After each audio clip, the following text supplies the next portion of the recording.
श्री योग वासिष्ठ के उपसम प्रकरण में श्री वशिष्ठ जी महाराज बोले, हे राघव, बलि का जो उत्तम वृतांत है वह मैं तुमसे कहता हूं। पूर्व वाले प्रसंग में जो कि पीछे एपिसोड निकल गया, उसमें श्री राम जी ने कहा था कि मुझे राजा बलि का वृतांत बताइए, उसे दुर्लभ तत्व ज्ञान रूप विज्ञान कैसे प्राप्त हुआ था और वो कैसे मुक्त हुए थे, उसका वृतांत मुझसे कथन करिए। उनके कहने के अनुसार ही महाराज वशिष्ठ जी महाराज बोले, बलि का जो उत्तम वृतांत है वो मैं तुमसे कहता हूं, सुनो। हे राम जी, उससे निरंतर बोध प्राप्त होगा। हे राम जी, इस जगत के नीचे पाताल लोक है और वहां महाक्षीर समुद्र की नाई सुंदर उज्जवल है। कैसा है वो पाताल लोक? इस वह स्थान पाताल लोक का जहां राजा बलि रहता है। कैसा है वह स्थान? महाक्षीर समुद्र की नाई सुंदर और उज्जवल है। वहां कहीं कहीं तो महासुंदर नाग कन्याएं विराजमान रहती हैं और कहीं विषधर सर्प भी रहते हैं, जिनके किसी किसी के तो हजारों शीश हैं। कहीं विषधर सर्प रहते हैं जिनके 1000 शीश विराजते हैं। कहीं दैत्यों के पुत्र रहते हैं और कट शब्द करते हैं। पहलवानी करते होंगे ना, तो कट करके लड़ते होंगे, द्वंद्व युद्ध। तो अभ्यास करती ना जैसे सेना है, वैसे ये लोग लगे रहते थे, प्राचीन काल के लोग भी।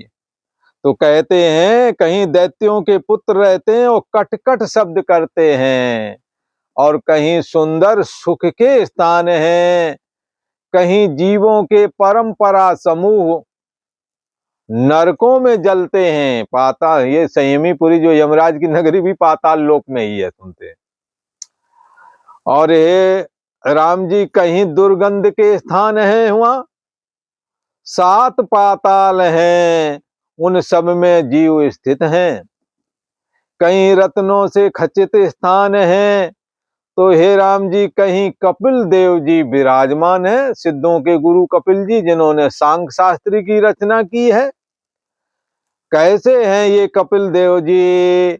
जिनके चरण कमलों पर देवता और दैत्य शीश नवाते हैं, ऐसे हैं कपिल जी महाराज। सिद्धों के गुरु कहलाते हैं, सांख्य शास्त्र के निर्माण करने वाले हैं।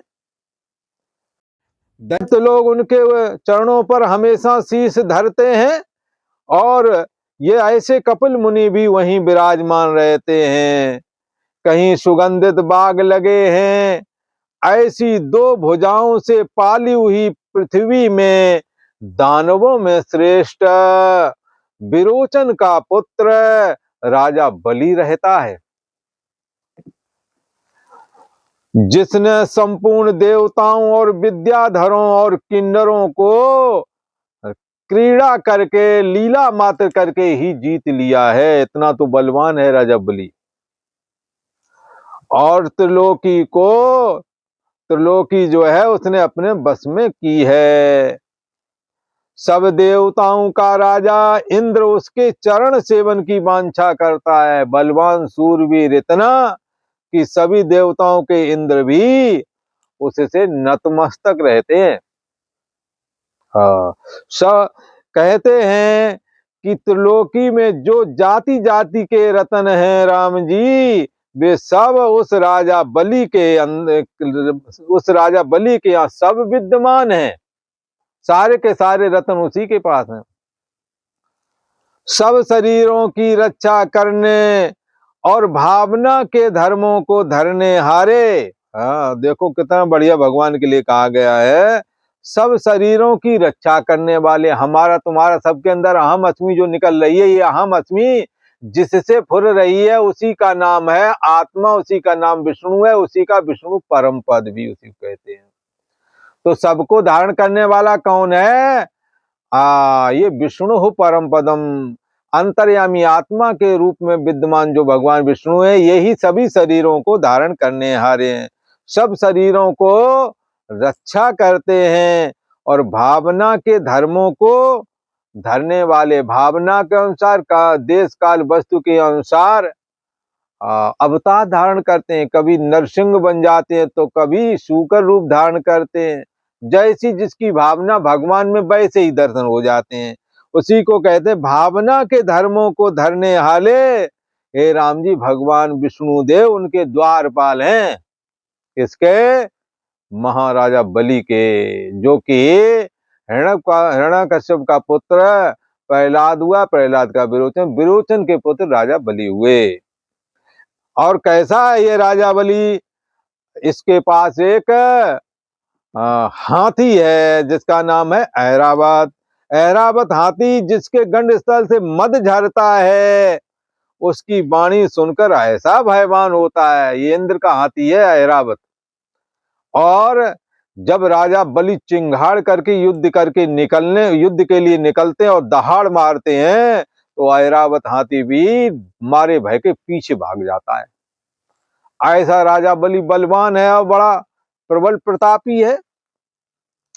जैसे मोर की वाणी सुनकर सर्प भयवान होता है, उसका ऐसा तेज था राम जी। जैसे सातों समुद्रों का जल कुहीड़ शोषण कर लेती है और जैसे प्रलय काल के 12 सूर्यों से समुद्र सूखने लगता है। हे राम जी, उसने ऐसे यज्ञ करे कि जिसके घी की आहुति, क्षीर घृत की आहुति का धुआं बादल होकर पर्वतों पर विराजमान होता है। ऐसा राजा बलि था, जिसकी दृढ़ दृष्टि देख करके कुलांचल पर्वत भी नम्रभूत हो गया था। कुलांचल पर्वत भी राजा बलि को देख करके झुक गया था। जैसे फूलों से पूर्ण लता नमती है, तैसे ही लीला करके उसने भुवनों को विस्तार सहित जीता। ऊपर के भूर्भुवस्सुवः महाजना तपः और लास्ट में सत्यम, सत्यलोक जिसको ब्रह्मलोक भी बोलते हैं, और नीचे महाजना तपा, ये अतल वितल सुतल तलातल महातल पाताल, ये अनेकों, ये 14 भुवन कहे जाते हैं मिलकर के 14 लोक। तो ये कहते हैं कि राजा बलि कैसा था, जिसकी दृढ़ दृष्टि देख करके कुलांचल पर्वत भी झुक जाता था, और जैसे फूलों से पूर्ण लता नमती है तैसे ही लीला करके उसने 14 भुवन को जीत लिया था। विस्तार युक्त जो 14 भुवन है उसको जीत लिया था। त्रिलोकी को जीत करके राम जी 10 करोड़ वर्ष तक राज्य करता रहा। स्वर्ग पर भी शासन उसने जमा लिया था 10 करोड़ वर्षों तक। तो 10 करोड़ वर्ष से यहाँ तो मनुष्य की गिनती बताई, देवताओं के यहाँ मतलब वहां का एक दिन यहाँ का 1 साल बराबर होता है। तो उसी अनुसार से इसको जोड़ा गया होगा। तो कहते हैं लीला करके उसने भुवनों का विस्तार सहित सबको जीत लिया था, और त्रिलोकी को जीतकर 10 करोड़ वर्ष पर्यंत राजा बलि राज्य करता रहा। किसी ने कहा यार इतने समय तक कैसे शरीर चला होगा, बड़ा आश्चर्य लगता है। तो ये जो सेल हमारे डाउन हो जाते हैं ना शरीर के, रक्त तो कहते बनता रहता है पर सेल बनना बंद हो जाते हैं, इसलिए शरीर में झुर्रियां पड़ जाती हैं और शरीर जैसे हवा भरी हो ना गुब्बारे में, तो निकाल दो तो गुब्बारा सुकुड़ा हुआ सब मरा मरा सा होता है। ऐसे ही ये जवानी ढलने के बाद वृद्धावस्था में इस शरीर की हालत होती है। तो हमने किसी से सुना है, कहते इसके शरीर के जो सेल हैं वो नहीं बन रहे हैं। तो ये सेल बनना बंद हो जाता, तो इन्होंने कोई प्रक्रिया, कोई ऐसा ज्ञान, कोई ऐसी योग साधना इनको प्राप्त हो गई थी कि इन्होंने अपने शरीर के सेल को वो निर्माण कर लेते रहे। और इसी प्रकार बड़े बड़े ऋषि महर्षि भी बहुत लंबा जीवन ऐसे ही करके जी लेते हैं। तो इनको वो विद्या सबको नहीं प्राप्त होती, जो उस विद्या जैसा तप कर लेते हैं उनको वो प्राप्त हो जाती है। जैसे विश्वामित्र वशिष्ठ जैसे लोग हैं। तो ये नारद जी के लिए तो कहते कई करोड़ जन अरब साल अरब वर्षों के लगभग हो गए, या वो जिंदे ही है नारद जी। उनको भगवान श्री कृष्ण की कृपा से अमृत तत्व की अमृत भी देवताओं ने पिलाया था। एक बार भगवान श्री कृष्ण ने कहा कि नारद को, गरुण जी को, और गरुण जी के गले में जो सांप लटका रहता है उसको, इनको कहा था इनको अमृत पिला दो।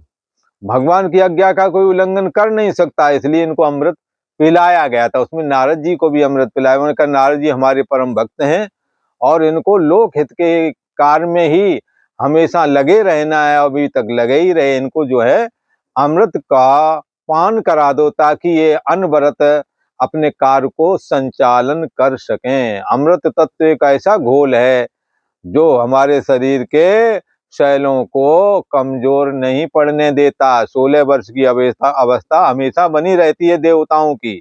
वही सामर्थ्य अमृत को जो भी पीता है उसकी भी हो जाती है। तो यहाँ कहते हैं कि त्रिलोकी को जीत कर उसने 10 करोड़ वर्ष पर्यंत राजा बलि राज करता रहा। राजा बलि ने युगों के समूह गुजरते हुए अपनी नजरों से देखे। हम लोगों ने तो थोड़ा ही समय देखा है, उसी में इतराते घूम रहे हैं। पर राजा बलि के लिए कहते हैं कि राजा बलि ने युगों के समूह व्यतीत होते हुए देखा था। और हे राम जी, अनेक देवता और दैत्य भी इस राजा बलि ने उपजते, उनका जन्म होते उनको मिटते हुए देखा था। इनको देवता जो अपने को अमर कहते हैं उनका भी जन्म देखा, उनका मरण भी देखा। और दैत्य भी बहुत लंबी लंबी आयु के होते हैं, उन दैत्यों को भी उपजते और मिटते उसने अपने जीवन में बहुतों को देखा। अनेक बार उसने ये प्रक्रियाएं देखी। हे राम जी, त्रिलोकी के अनेक भोग भी उसने भोगे। कोई ऐसा भोग नहीं जो उसने भोगा ना हो, सारे भोग भोगे। निदान उनसे उद्वेग पा करके अब उसे वो भोग भी अच्छे नहीं लगते। हाँ, उद्वेग होने लगा, लगता है वही बार बार बार बार बार। ये कब तक? ये हम लोगों को भी ये जो थोड़ा जीवन है ना, और जवानी बिजली की चमक की तरह आई हो गई, यही लंबा जीवन मिल जाए तो ये चीजें नीरस दिखने लगेगी और तुम्हारे बच्चे तुम्हारे सामने ही मरने लगेंगे। क्योंकि तुम्हारी लंबी आयु होगी, बच्चों की 100 साल होगी, मान लो तुम्हारी 1000 साल कर दें तो तुम्हारी तो 10 पीढ़ी तुम्हारे सामने ही मर जाएंगी। उनके लड़के बच्चे होते जाएंगे और 1000 साल में एक गांव बस जाएगा। तुम्हारी दूरी उतनी हो जाएगी जितनी हमारी आपसे। हम आपको नहीं जानते, आप कहाँ बैठे क्या हैं, ऐसे ही आपको आपके निजी परिवार वाले नहीं पहचानेंगे। कहते हैं निदान उससे उसे उद्वेग होने लगा है, और उद्वेग पा करके अब उसे ये भोग पदार्थ अच्छे नहीं लगते। बारंबार वही फूलों की सेज पर जाना और वही आमोद प्रमोद वाला राजाओं का जो होता है, उनके यहाँ कोई कमी तो है नहीं किसी चीज की। तो वो तो त्रिलोकी के पद पर था, इंद्रासन, वो स्वर्ग पर भी उसने आधिपत्य जमा लिया था, तो उसको तो सारी अप्सराएं भी उसी की, सब जितने भोग सामग्री है सब उसको उपलब्ध था। तो कहते हैं उससे उसे उद्वेग प्राप्त होने लगा और उससे उद्वेग पा करके वो सुमेरु पर्वत के शिखर पर एक ऊंचे झरोखेदार जो उनके महल थे ना, उसमें झरोखे में अकेला जाकर के बैठ गया। किसी सेवक को भी साथ में नहीं लिया, मंत्री सलाहकार वगैरह किसी को नहीं बताया, और अकेला जाकर के उसमें जा बैठा और विचारने लगा ये संसार क्या है। अभी तक रोजाना भोग ही भोगते रह गए हम, तो आखिर इसका अंत कब? तो झरोखे में जा बैठा और संसार की स्थिति की चिंतना करने लगा कि इस बड़े चक्रवर्ती राज से मुझको क्या प्रयोजन, क्या मिला, क्या प्रयोजन? बस वही खाना पीना भोग भोगना, इसके अलावा और क्या मिल गया? इतना बड़ा साम्राज्य स्थापन किया, बड़े बड़े युद्ध लड़े राजा बलि ने, बड़े बड़े यज्ञ किए, शुक्राचार्य की कृपा से उन्होंने दुर्लभ यज्ञ कराया। उस यज्ञ से उसे कभी नष्ट न होने वाला घोड़ों से जुता हुआ एक रथ प्राप्त हुआ था। उस पर अमोघ तीर और अमोघ धनुष रखा हुआ था, जिसको शुक्राचार्य जी ने उसे धारण करवाया और फिर उस रथ पर बैठकर उसने समस्त दिशाओं विदिशाओं को जीत लिया और स्वर्ग पर भी अपना आधिपत्य जमा लिया। देवता जाके डर की वजह से सुमेरु पर्वत की गुफाओं में छिप गए। राजा बलि का ही तीनों लोगों पर साम्राज्य हो गया था। राजा बलि सोचता है अकेला जाकर के मैं अपने पचमहिला कोई हवादार महल होगा, वहां जाकर के बैठ गया और सोच रहा है, संसार की स्थिति की चिंतना करने लगा। इस बड़े चक्रवर्ती राज से मुझे क्या प्रयोजन? यद्यप त्रिलोकी का राज बड़ा है तो भी इसमें आश्चर्य क्या है? छोटे राजा हैं हम, चलो बड़े राजा हो गए, वो काम तो वही पुराना ही है, भोग भोगना जो राजाओं के वही काम है, वही है। तो जितना छोटे राजा अगर चक्रवर्ती राजा भी यदि हो जाए तो उससे हल क्या हुआ? काम तो वही पुराना कर रहे हैं।